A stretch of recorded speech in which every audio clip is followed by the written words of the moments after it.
back. It is still Wednesday, December 30th, 2015. This is still the morning edition on I-24 News, and you should have joined us. I don't even know how to start this thing. First of all, let's do this.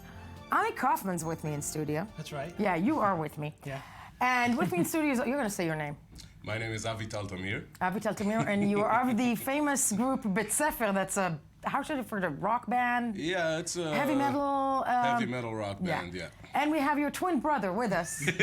That is not correct. No, come on. No, That's like, we should have split the screen somehow. That's the generic Motörhead. how can you still say the things about people with beards that would sound absolutely racist about anybody else? About anybody else. I can offend Ami as well. We all look the same to you. I can offend you right now. Do you want me to? I get that about bald people all the time. Exactly, all the bald people look the same. But they're making up for that. If they could donate a little, you know, just to... I know, I was about to say. But we are all gathered here today, and let me tell you why. Because Lemmy Kilmister, okay, is dead. He was never a household name, but for rockers and metalheads, unlike myself, around the world, he was a legend, a symbol, a god. The furious mind behind metal band Motörhead died yesterday at the age of 70 after an aggressive form of cancer was discovered in his body just 2 days before. That is horrible. His life, though, was somewhat of a rock and roll cliche. Lemmy was rock and roll itself, many would say, with a legendary drug intake, lots of sex, 1,200 women at his latest count, I'm not kidding, and an uninhibited love for life on the fast lane. Rock giants such as Metallica, Red Hot Chili Peppers, Dave Grohl, Ozzy Osbourne, many others have paid their respects in grief, calling him the reason we exist, a true hero and an endless source of inspiration for mischief. He was a roadie for Jimi Hendrix. God, wouldn't we all want to be that? He helped Chrissie Hynde put the Pretenders together. He was as hard hard rock gets. And of course, let me quote you what he said. This is a Lemmy quote. I saw God during an acid trip one time, he once said. He's much taller than me. And now possibly they meet again.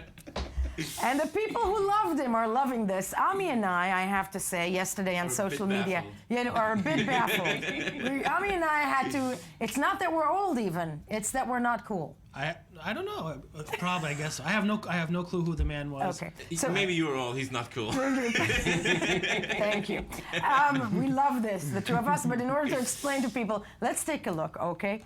Before we crack the myth that Lemmy Kilmister was, with culture editor Amit Kling, and of course with the lead singer for Israel's leading metal band Bet Sefer. Let's take a look at a bit out of Lemmy, an excellent 2010 documentary about the man, the legend, the rock and roll that he was. Let's take a look.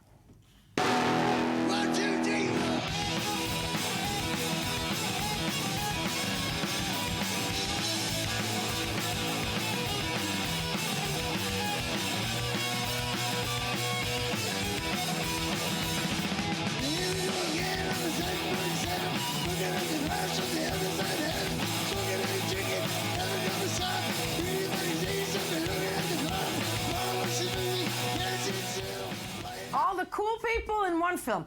Okay, Amit Kling, yes. Culture editor of Time Out magazine, Tel Aviv. How important was this man to rock and roll? Insanely. In two ways, I would argue. There's the whole, of course, the musical aspect. Motörhead is perhaps, they were founded in 1975, perhaps one of the most sonically consistent rock and roll heavy metal band.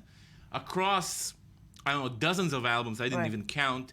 They have a sound. They didn't evolve much. They didn't change. They didn't mess with the formula too much. It's still this very straightforward, very fast, very aggressive sort of noise. Yeah, sort of a punk metal, early punk metal hybrid, I can say. And just the quick solos. Sometimes versions into more classic rock territory. And it sounds the same. It's sort of like AC/DC in that respect. Okay. And it's insanely consistent. And of course, there's Lemmy the character. There's Lemmy, the guy who looks like, you imagine a metalhead? Right. That's Lemmy, first draft. The first Make draft no changes. Right? No, to explain that, we have a little bit of Lemmy actually speaking in order to make sure we understand what Amit Kling just said. Let's take a listen to Lemmy himself. I just write words about things I know about, really. I know there's UFOs, so I sing about them. I know there's ghosts, so I sing about them. I know there's very bad people in the world, so I sing about them. And sing about rock and roll, you know, which I know about, so that's okay too. That's about, and war, that's about the only, you know, the themes I've got. Right? Okay. He was more consistent as a vocalist. All right.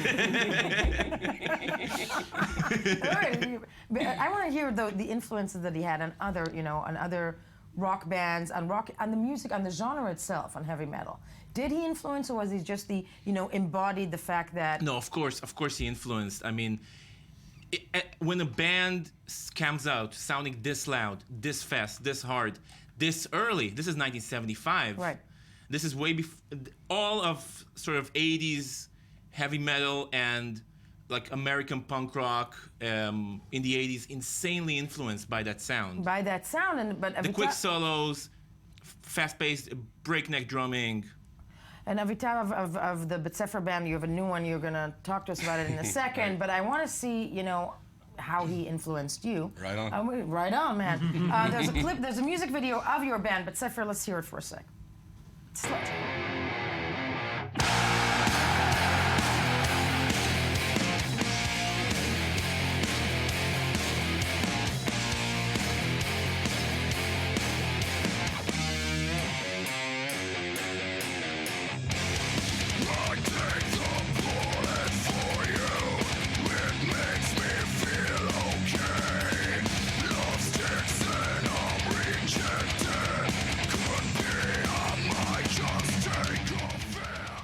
So look at me. I'm like, okay, hey, yeah. So you wake up. First of all, how old are you? I'm 34 years old. You're 34 years old. Lemmy, how much of an influence? Well, in the last decade, when B'Tsefer was the main thing that I was doing with my life, definitely was the time. I think I was 20 years old. It was right about the time when B'Tsefer was really forming its own style, and I discovered Motörhead. I mean, pretty late in life for a metalhead, I guess. It was when I was 20 or 21, and it immediately struck me as, first of all, how sonically consistent, as Amit said before, everything was, and how, in contrary to it being so systematic, or formulated, you could say, on one hand, it was totally the epitome of rock and roll, and how free it was, how much just raw force and brutality was just laid in there, which was not how I knew, like the mature rock and roll business that I came to be a part of, where everything is already kind of laid out for you, and there's those things you're allowed to say and not allowed to say, and it's not what rock and roll used to be like in the 70s. I guess. The privilege of coming in early before it's all formulated. That's very much true, and I think Lemmy, until the end, well, still now is like the go-to, like that's how rock and roll, or that's the guy you look up to. Exactly. I mean, that's how a rock and roll god is supposed to. Nod with me. No, but you know, yeah. I was talking last night. I was talking about Lemmy with a friend of mine, and he said to me, "Lemmy, that guy, he didn't give a." And I said, I don't think that's true, because that guy recorded albums and he toured and he worked hard. I think he cared a lot. I think he was just badass, and that's the difference, It's true. The work itself, I think more than anything, as I became a part of the business and started touring a lot with the band, it's very apparent that Lemmy is and Motörhead in general was like the shining example of how a touring band works and should be. Yeah. That admirable dedication. Yeah, no, definitely. And listen, I mean, I'm in your new band, by the way. OSOG, OSOG. OSOG. Yeah. In Israel, one can catch them. You can catch us this Thursday. This Thursday? Yeah, in the Ozen Bar in Tel Aviv. In the Ozen Bar at in the Tel New Aviv. Year's party. Okay, and I may just come down and get jiggy with it. All right. That is definitely the wrong expression. The Getting jiggy with the wrong thing. But it is the time to get jiggy with Ami Kaufman. You're not moving anywhere. Could we? The Freaky Friday that is what is going on here right now.